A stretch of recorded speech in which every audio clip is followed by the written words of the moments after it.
came back from my business trip earlier than expected. I didn't tell anyone I was returning. I wanted to surprise Miguel. When I arrived on our street, I saw several cars parked in front of our house. The garden was decorated with blue and pink balloons. A banner read, "Welcome, our little miracle." I parked my car a street away and walked over. The door was slightly open. Music and laughter spilled from inside. When I stepped in, I froze. In the middle of the living room, Carmen, my best friend, was visibly 6 months pregnant. My mother-in-law, Rosa, was gently stroking her belly while my mother served drinks. Gifts were stacked on a decorated table. "So, is the nursery ready?" my Aunt Elena asked. "Almost," Carmen replied. "Miguel insisted on painting it himself. He's been working on it every weekend." At that moment, my husband walked in, carrying more drinks. He approached Carmen and hugged her from behind, placing his hands on her belly. "We just need to set up the crib. We picked it out together last week." I watched as my mother stiffened upon seeing me. She quickly walked over. "Anna, we weren't expecting you today," she whispered, grabbing my arm. "Let's go outside. We need to talk." I pulled away from her grasp. "Talk about what?" "About how my husband got my best friend pregnant while I was working in another country?" The chatter in the room died down. Carmen was the first to notice me.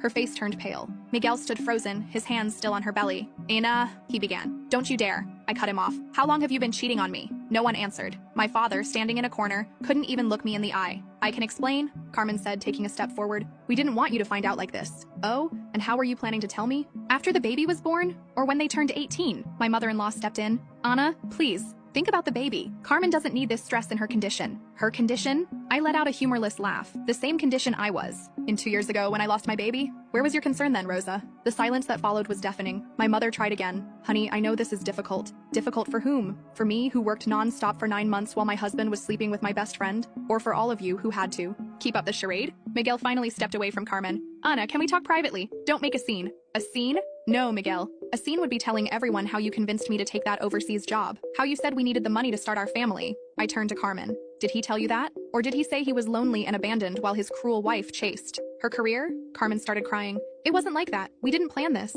"Of course not. I suppose you just tripped and fell pregnant by my husband. These things happen, right?" The guests began shifting uncomfortably. Some grabbed their bags ready to leave. My father finally spoke up. "Anna, calm down. You're upset." "Upset? No, Dad. I'm perfectly calm. In fact, I'm grateful." My mother frowned. "Confused? Grateful?" "Yes, because now I see everyone for who they really are. My husband, the liar. My best friend, the traitor. And my family, the cowards who chose to protect this lie instead of me." I walked over to the gift table and grabbed one at random. "This one's yours, Mom. You bought a nice gift for your son-in-law's mistress's baby." "Anna, please," my mother pleaded. I tore the wrapping paper open. It was a white baby outfit with blue details. "How thoughtful. I hope you kept the receipt." Miguel stepped forward, trying to take the gift from my hands.